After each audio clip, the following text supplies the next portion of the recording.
Kuya Regan.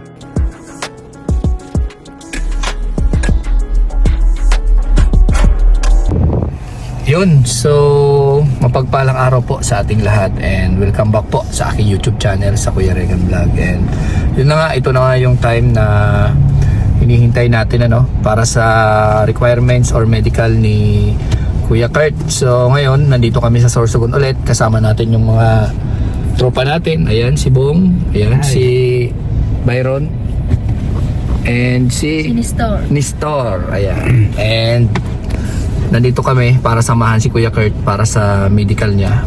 Simula pa tayo ng anong oras dito, Byron? Ano siguro? Si biyahe natin, mga 8. So mga 9 nandito na tayo. Okay, 8 or 9 nandito na kami. Naghihintay pa rin kami hanggang ngayon. Mag-alas 4 na. Nandito pa rin kami kasi grabe pala talaga yung pila. Grabe yung pila dito sa Sormed. Dami mga estudyante na nakapila din. Iba't ibang school, no? Opo.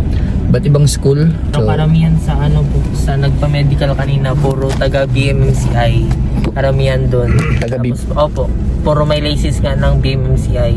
Kaya parang majority ng estudyante doon taga BMMCI kasi magpapasa rin sila ng requirements doon. Kasi madali na yung enrollment day eh. Tapos hindi ka naman makakapag-enroll kapag walang medical. Nasa second phase na eh. Yan na yung second phase na intatawag kumbaga. After nito, mag-agility test na. After niya ng medical, mag-agility test na siya. Test yung kanyang stamina, endurance, kung kaya ba niya. Tapos, pag na-completo niya na yung first and second phase, doon na siya sa enrollment. Kasi nakapag-entrance exam na siya last last week yung pumunta tayo dito. Tama. Tapos pwede natin tignan ngayon kung ano yung results sa BMMCI. Tapos mag-inquire na din kung ano pa ba yung kailangan natin gawin para matapos na to. Tama. So, yun. Siguro ipapahuli na namin yung pahuli na namin yung boarding house kasi pagka okay naman na lahat requirements, nakapag-enroll na yung boarding house, madali na lang yan kasi mahirap yung unahin namin yung boarding house tapos yung mga requirements na kailangan hindi pa natatapos, parang dumadami yung isipin ba, no? Kaya ang plano namin, unahin muna yung enrollment. Pag nakapag-enroll na at alam na namin kung saan talaga siya papasok, diba? Kasi dalawa, diba may annex sila, baka mamaya doon siya papasok. Magkaibang campus. Magkaibang campus kasi ito yung main dito, tapos doon sa bang lugar, Pangpang, yun parang office lang naman yata yun. Opo. Okay, so malalaman po natin lahat after nitong medical ni Kuya Kurt. Tapos sa ngayon, sa Lukuyan, nagtitake si Kuya Kurt ng psychological test. Tapos bukas, pwedeng bumalik din kami dito or siya na lang para makuha na po yung results ng medical test niya. Kasi madami-dami yun. Mga 11, yung x-ray, ECG, ano pa yun? Urine analysis. Yung ano pa yun? Basta madami pa yun eh. Tapos out of 11, 4 pa lang yata yung nakukompleto niya ngayon kasi puro cut-off sa haba ng pila. Imagine yung iba galing pa ng ng bulan. May nakasabayan din kami na bulan, mga alas 7 pa sila nandito tapos hindi pa sila na-accommodate. Maswerte nga tayo kanina kasi na-accommodate agad kasi pinakausapan ko yung sa doon, yung sa staffs doon kasi sabi namin malayo. Layo pa kami. Buti nakasingit Nakasingit pa kahit pa paano.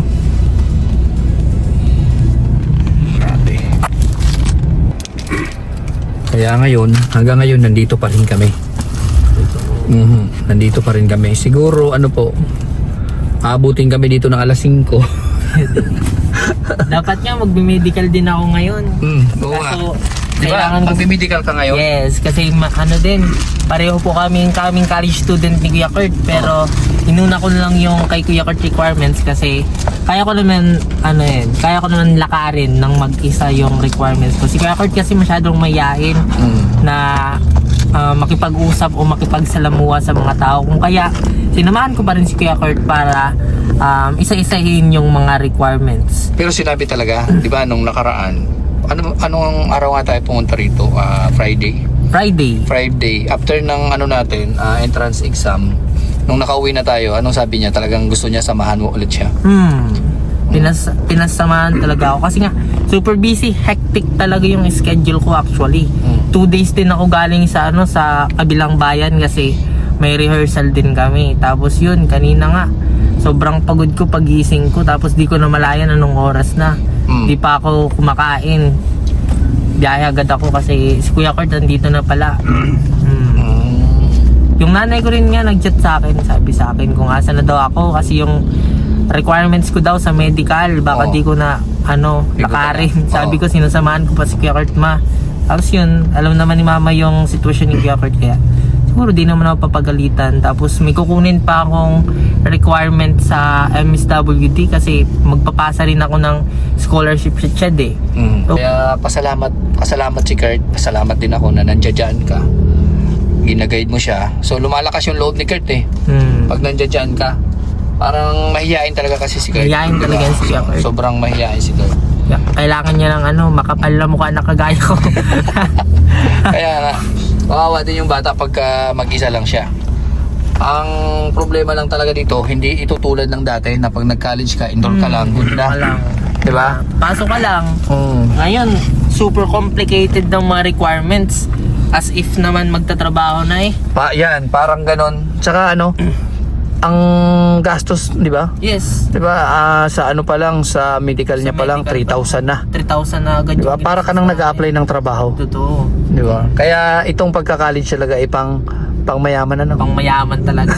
Kaya nga, sabi ko kung sa akin to, abay, di na ako magdadalawang isip at i-grab ko na tong opportunity na to. Kaya yung mga mahihirap, parang yung pag-aaral ngayon sa college, parang sa pangmayaman lang. Kumbaga, sabi nga sa sa English, privilege na kumbaga. Privilege ito sa aming mahihirap. Totoo yan. Kasi sa requirements pa lang, talagang grabe na. Butas na yung bulsa. Sa pamasahe pala. Wala, pamasahe, panggasolina, pagkain mo dito. Pagkain mo pa. Kahit kumain ka doon sa inyo, pagdating mo dito, ganun pa rin, gutom ka pa rin. Sa pagpipila pa lang, grabing init. Sa pila pa lang. Grabe, di ba? Kaya, ilang oras pa na biyahe. Oo, ilang oras yung biyahe. Sakit pa sa katawan. Asikaso tayo alas 6. Alas 5. Alas 6, tapos dumating tayo dito alas 9. Alas 8, alas 9, ganun. Tapos hanggang ngayon, nandito pa rin tayo. Mag-alas 4 na. Hindi pa rin natatapos si Kurt. Nagde-take pa daw siya ng exam. Dapat nga, bukas na daw yung naka-schedule sa kanyang psychological exam, psychological test. Kaso, pinilit niya lang niya kasi sabi daw, yung madami pa tayong kailangang kunin na requirements, kaya pinilit niya na lang. Tapos yun, pumayag naman daw yung yung staff na pasingitin siya. Nga pala, may iba tayo. Saan ngayon tumutuloy si Kurt? Tumutuloy siya ngayon sa tita niya. Sa tita niya pa rin. Tita niya pa rin. Kasi ang alam ko, naglinis na siya dun sa bahay na inaayos. Kakalinis nilang daw. Actually, kahapon nag-chat sa akin, kailangan daw niya kumuha ng sedula kasi requirements daw. Tapos yun sabi ko, bakit ngayon ka lang nag-asikaso? Sabi ko, naglinis kasi ako baybay ng ng pinagawa ni Kuya Regan na bahay sa akin. Sabi ko, oo, kaya pala. Kasi marumi pa daw doon, lilipat na yata siya. Hindi ko alam kung kailan. Ano naman sabi ng niya? May ka ba? May impormasyon na kung anong sabi ng niya? Tita niya na doon na siya lilipat? Wala naman. Wala naman kasi wala pa akong uwi. Di pa ako nakauwi dun sa barangay namin kasi hectic din talaga yung schedule ko. Madami din kasi akong sinasalihan. After nung natin, di ba galing tayo dito, entrance exam, uwi na tayo. Siyempre, iba yung magkakasama tayo. Yung hiya ni Kurt nandoon pa rin kasi, di ba? Pero pag kayo na lang, alam ko, wala na Wala na. yung pag-aalinlangan. So anong napil niya? Anong nasabi niya sa'yo? Kwento about dito sa sa kanya. Pagpa-uwi namin, nagpasalamat siya sa akin. Oo. Kasi nga daw, sinamahan ko siya kahit alam din niya na busy yung schedule ko. Tapos nagpasalamat siya sa akin. Tapos yun, nilibre niya lang ako ng pagkain. Oo, tapos? Pagpunta namin doon. Tapos naabutan pa kami ng ulan nun eh. Oo, kasi di ba ang lakas ng ulan? Oo, ang lakas ng ulan nun. Tapos yun, muntik na kaming maiwanan ng bus kasi commute lang kami pa uwi. Muntik na kami pagdating pa namin doon, standing ovation pa yung peg namin doon. Oh, grabe. Abay, yung 50 plus na katao yata pinagcash siya doon. Kulang na lang sa istriba pag suotin yung mga Grabe. yung mga pasahero. Abuti nakauwi kayo kaagad ng safe, no? Yung anong sabi niya? Anong na-realize niya dito sa lock? Lang siya sa akin na super thankful daw siya sa atin kasi yun nga, kung di dahil sa atin, di niya marirealize ang value ng education. Tapos kung hindi din natin siya pinursue at di din natin siya sinama dito, ay maaring nasa Manila na siya ngayon, imbes na aaral o lumalakad para sa mga requirements ngayon sa kanyang kolehiyo, nagtatrabaho na siya doon, nagbabanat ng buto na kung saan sa kung isipin natin ng mabuti, kahit anong oras maaari kang mag-apply ng trabaho, pero iba pa rin yung advantage kung baga kung may degree tayo, college degree tayo, lalong-lalo na sa panahon ngayon. Sabi nga ni Iliana Duano, di ba?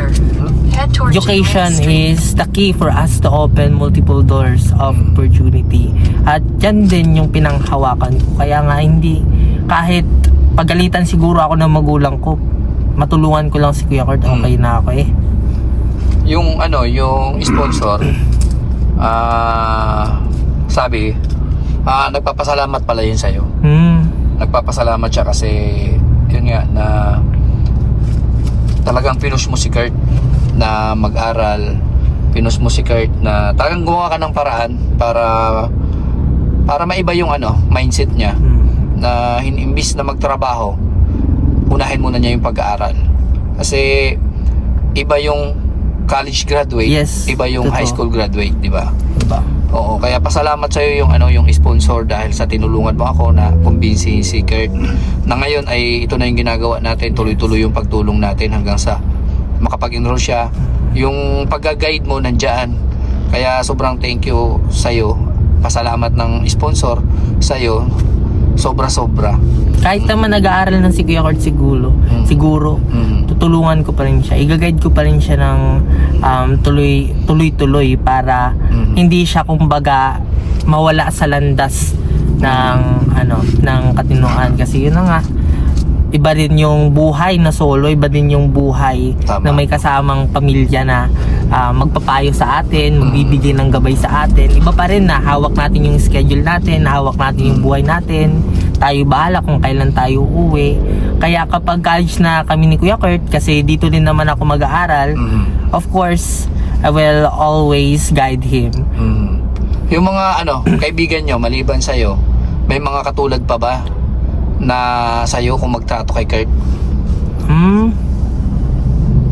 Masasabi ko okay naman yung treatment nila sa mga kay Kuya Kurt, aside from me. Pero masasabi ko din na ako lang talaga yung nag-push kay Kuya Kurt na makapag-aral ng ganito, kasi iba rin nga yung closeness namin.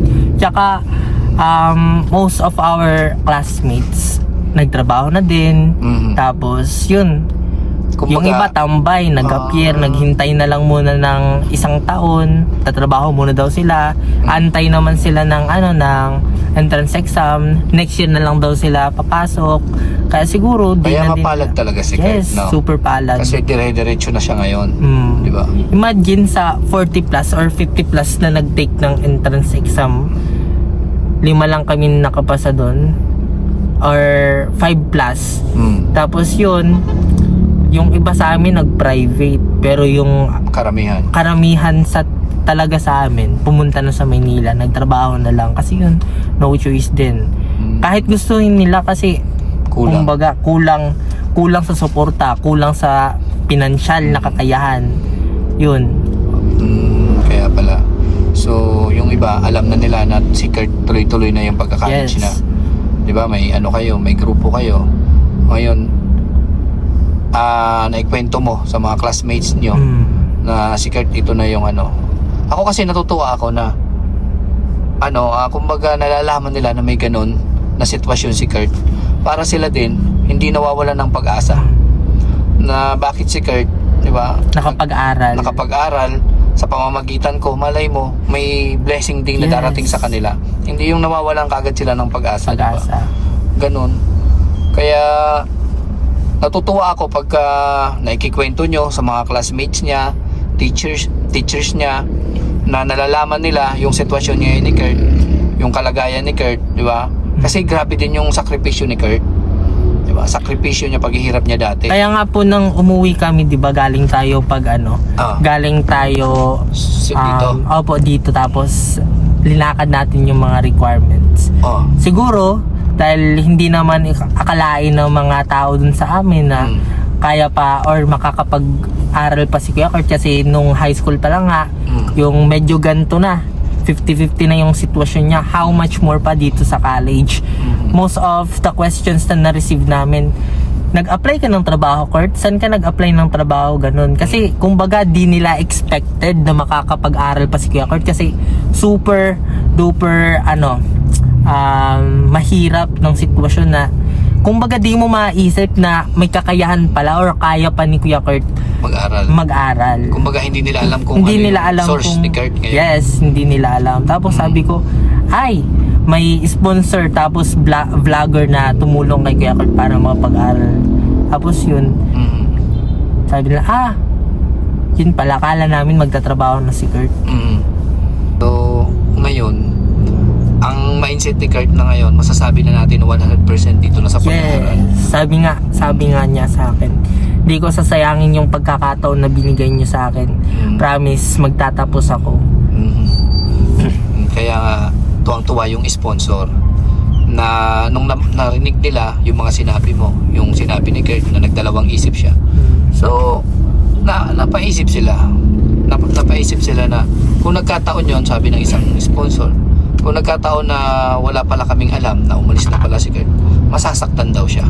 Oo naman, kasi 'di ba, kahit ako naman may kakayahan akong baguhin ang buhay ng isang kabataan na pinagdaanan ko din yan. Alam ko din kung ano sa pakiramdam na maging isang mahirap. Tama. Kung ano ang pakiramdam na kumain ng isang beses sa isang araw, 'di ba? Tapos ngayon mayroon na akong kakayahan upang tumulong. Kaya nga nung nalaman ko na andyan na, kumbaga yung susi para makapag-aral si Kuya Kurt, kayo yung sponsor, andyan na. Pero si Kuya Kurt medyo hesitant pa siya. Sabi ko, siguro kaya ko naman siyang i-persuade kasi magaling ako mag-sales to. Kaya yun, pinuntahan ko na lang siya at sa kabutihang palad, nadala ko naman siya sa mala anghel kong dila. Kaya nga nagulat ako nung nag-message ka, sabi ko, malaking bagay ito. Ito yung kasi hindi na nga nagre-reply, nahirapan na rin ako mag-contact sa kanya. Kasi ang pinaka doon, punto ko, kung nag-Manila na siya, diba, halimbawa nag-Manila siya, paano yung bahay na pinagawa namin? Yes, very useless, diba? Sayang useless, yung gastos, useless, pagod. Sayang, pagod, yung effort nyo, diba? Yung ko, di ko makuha kung anong nasa isip ni Kurt. Siguro dahil stress sa problema, diba? Sa mga problema niya sa buhay. Di na siya siguro nakakapag-isip ng tama, kasi yung sa isip niya lang, makatulong ako, makaalis ako dito, gusto ko na guminhawang buhay. Ano yun, nahihiya siya na mag-directahin ako na sabihan ako, kuya, huwag mo nang gagawin yan. Opo, nahihiya din yun. Sabi nga sa akin, lalo na daw pag naisip niya sa akin, what if kapag kailangan namin ng pera para sa project ganito, may bibilhin kami. Di ko naman yung ugali na manghingi. Tapos, alam mo naman yung ugali ko, mahiyain. Paano na? Di ko naman kaya kontakin si Kuya Regan kasi nahihiya na ako sa dami ng tulong na ibinigay sa akin eh. Kumbaga sobra-sobra na. Umapaw na daw yung tulong nyo. Kaya yun, siguro makukonsensya daw siya kapag nanghingi pa siya. Kasi hindi niya naman talaga yung ugali kahit sa amin. Never siya naghingi or nanlimo sa amin kahit sabi nga kasing hirap niya na yung daga. Kung makikita nyo lang yung sitwasyon niya, guys. So So kasi pag inisip mo kasi, pag sinabing pag-aaralin ka, may sponsor ka, unang-unang naiisipin ng mga sponsor, talagang full support sila doon. Kasi alam naman talaga namin ng sponsor na walang pagkukunan si Kurt. Di ba? So ngayon, anong na-realize niya dito simula nung kami linakad ko na lahat ng pangangailangan niya, kami sumasagot. So nag-iisip, may doubt pa rin ba sa kaisipan niya na baka mamaya hindi siya mabigyan ng mga project, mga pang projects, ganon? Di naman na siguro. Tapos sabi niya sa akin, itatry niya na daw mag-reach out sa inyo kahit may nahihiya siya. Tapos sabi niya sa akin, pag hindi niya daw talaga kaya, siya na lang magko-contact sa akin, tapos ako na lang daw yung mag-direct sa inyo. Para, Kaya nga diba, pinakikita ko sa inyo, nakikisama ako sa inyo na parang pare-parehas na lang tayo. Nakikipagbiruan ako sa inyo.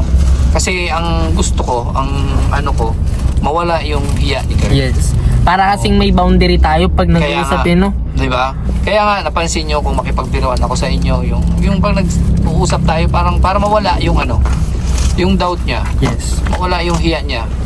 Kasi ang hirap nung yung ano, yung hindi mo mailabas kung ano ka. Hindi mo mailabas yung sasabihin mo o kung sino ka. Dahil sa nag-aalangan ka sa tao na kaharap mo. Siyempre, hindi ko naman maiaalis sa inyo na mag-aalangan kayo sa akin kasi hindi nyo naman talaga ako kilala, di ba? Oo. Kaya nga ipinakikita ko na sa inyo, pinararamdam ko sa inyo na dapat walang ganon. Opo. Di ba? Kasi nandito talaga ako para tulungan si Kurt. Nandito talaga ako sa inyo para ipakita yung nais na iparating ng ating sponsor. Ano yung concept, tin-explain ko kay Kurt. Kuya Kurt, first of all, yan, sponsor. Yan, pag sinabi natin sponsor, ni piso wala kang gagastusin dyan. Kailangan mo lang makapag-aral, makapagtapos. No pressure at all. Kumbaga, walang, di sa'yo sinabi na dapat cum laude ka, dapat summa cum laude ka. Diba? Kailangan mo lang ma-survive yung 4 na taon. Then after nun, gawin mo kung anong gusto mo. Wala nang hinihinging kapalit walang yung sponsor, kundi tapusin mo yung degree mo. Yun. Kasi nagsakripisyo din yung sponsor si Kuya Regan para suportahan yung pangarap mo na paunti-unti nang natutupad. Yun, tama.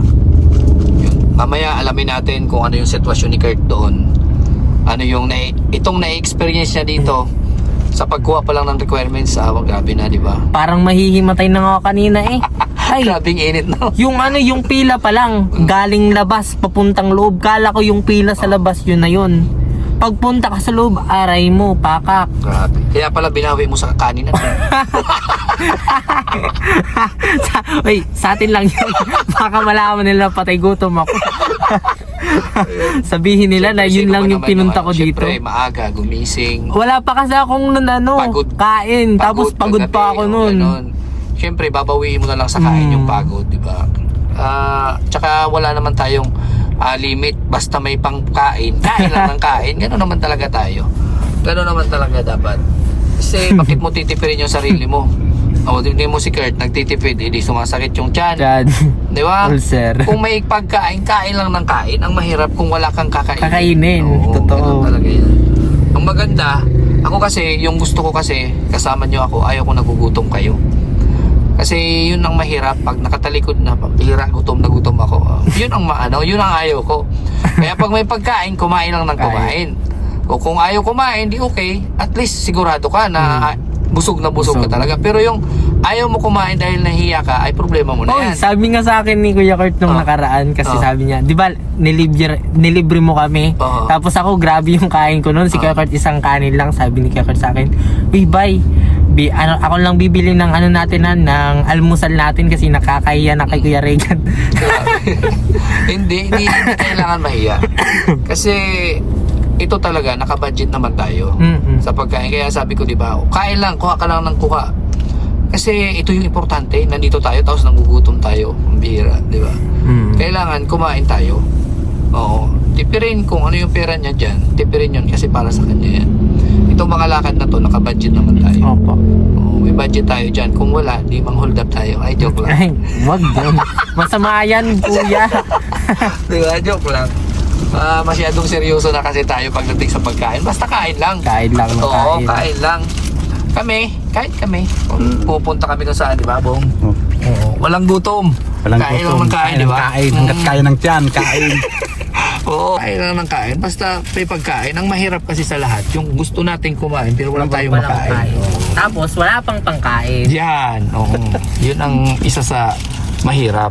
Pero pag ganito, na nandiyan yung pagkain, kumain. Kasi pag nagkasakit ka, yun ang mahirap. Di ba? Katulad Sabi nga, health is wealth. yun, mag-aaral ka. Kaya nga may medical sila, di ba? Ibig sabihin, mag-aaral ka, tapos ito yung magiging trabaho mo. After mo makapag-graduate, hindi ka naman talaga fit to work. Tapos positive ka lang sa drug test. Aray ko. Diba? Hindi, yung time na nakapagtapos ka na, tapos mag-a-apply ka na, yung pala mayroon kang sakit na ganito. Kaya siguro ginagawa nila ngayon, nagkakaroon sila ng mga requirements na ganyan, medical. The near future. Kasi, pinaghahandaan na nila. Yes. Kasi may mga sakit, di ba, na bawal talaga sa mga course o sa trabaho na gano'n. Lalo pag sa ibang bansa, lalo sa ibang bansa, madaming requirements sa medical pa lang.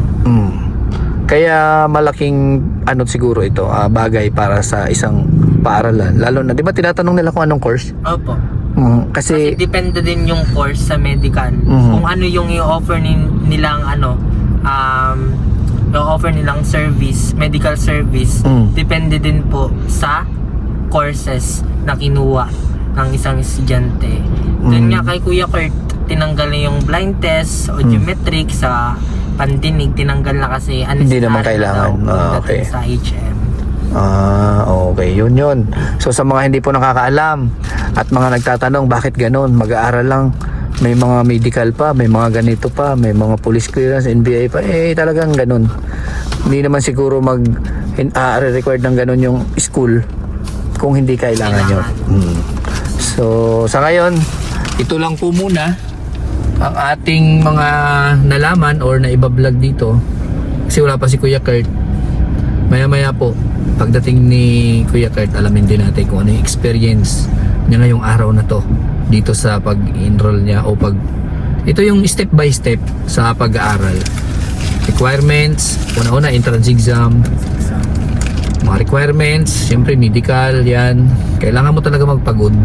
Para ka na nga nagtatrabaho sa ganitong sitwasyon, di ba?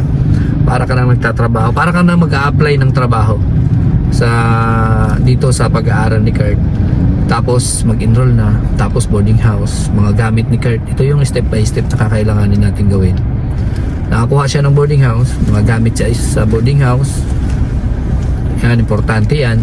Tapos gamit sa school, uniform, allowance. So magastos yung college talaga. Kaya malaking bagay na mayroon tayong ganito, sponsor po. Ano daw si Kuya Kurt? Papunta na dito. Katatapos lang daw. As in ngayon lang, katatapos lang. Ayun. Yan, nandito na si Hello po. Si Kuya Kurt. Pagod, charing. Ayan, Si best friend. Napagod ka. Hello po. Kumusta yung So far okay naman na po. Tapos yung iba po which is na-accomplish ko na. Tapos meron pa akong dalawang kulang which is yung sa fecalysis. Then sa urinalysis po. Tapos babalikan ko po siya bukas para po yung dalawa na yun. Tapos pwede ko na pong kunin yung iba po yung result po ng iba na kinuha ko po. Yun po. Tapos, after nyan, Siguro after that Waiting for entrance Opo. examination results. Opo. Then after makuha yung if ever pasado po siya, makamove na tayo sa enrollment phase. Tapos waiting na lang sa schedule ng pasok nila. Opo. so yan. Siguro last na siguro yan bukas sa mga lakad I mo. hope so po. Diba? Kaya Paano yung sobrang boarding house layo. pala? Yung boarding house, kakakontak ko lang sa taga dito, sabi daw. Pinigyan na lang po ako ng address. Di ko alam, basta nasa Piot daw po yun. Okay. Sinat sa akin. Po yung update po sa lakad namin ngayon nila Kuya Kurt. Ito yung update namin. So, hanggang bukas pa pala daw ito. So, pag-usapan namin kung ano yung sit up dito sa lakad na.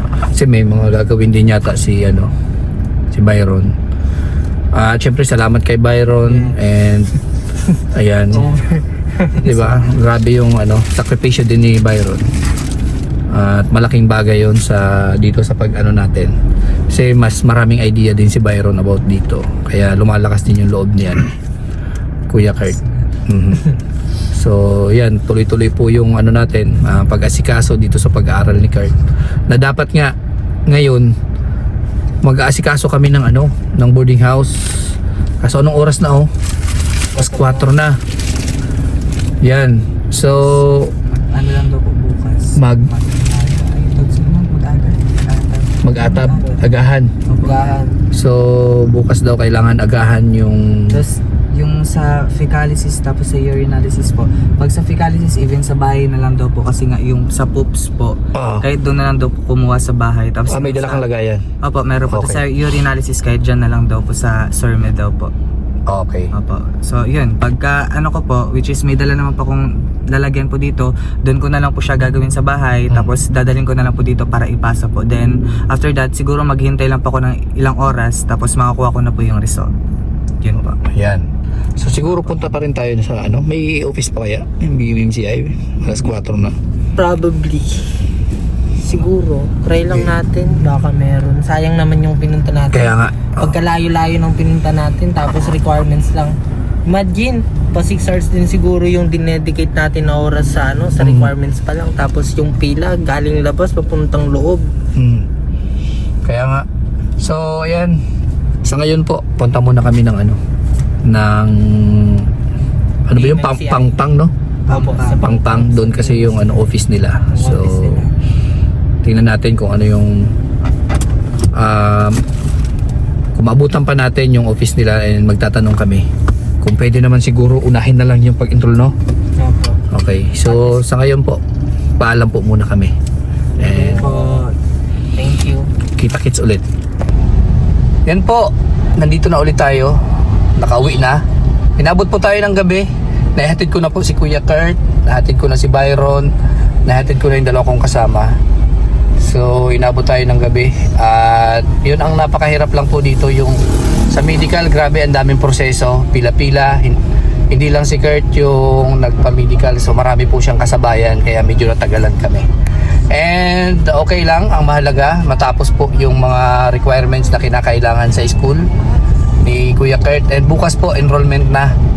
At kung may gagawin pa kami is yung ipagpapatuloy niya yung hindi pa niya natapos doon sa kanyang medical and siguro pag natapos namin na maaga yung boarding house na tapos ayun accomplishment tayo sa pag-enroll ni Kuya Kurt bukas.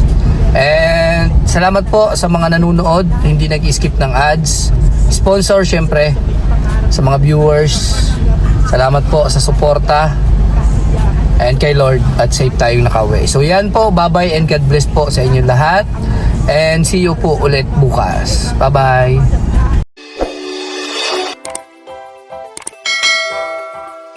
Kaibigan at kasama nyo, Kuya Regan Vlog. Matulungin at mabuti sa kapwa, matanda man o mga bata. Sa adventure ay isasama ka, kabutihan lagi ang dala. Saan man magpunta, Kuya Regan.